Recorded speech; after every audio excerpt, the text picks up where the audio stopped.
Vsako minuto ljudje v okolje odvržemo več kot 8 milijonov cigaretnih ogorkov.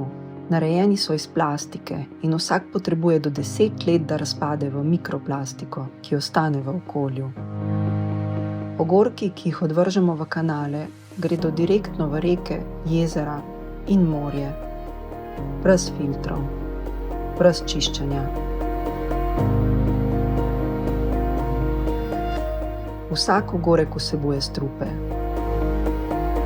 En sam ogorek onesnaži do 1000 litrov vode. Ribe, želve, ptice in druge živali jih zamenjajo za hrano. Pomagajo ohranjati čisto okolje in zdravo morje.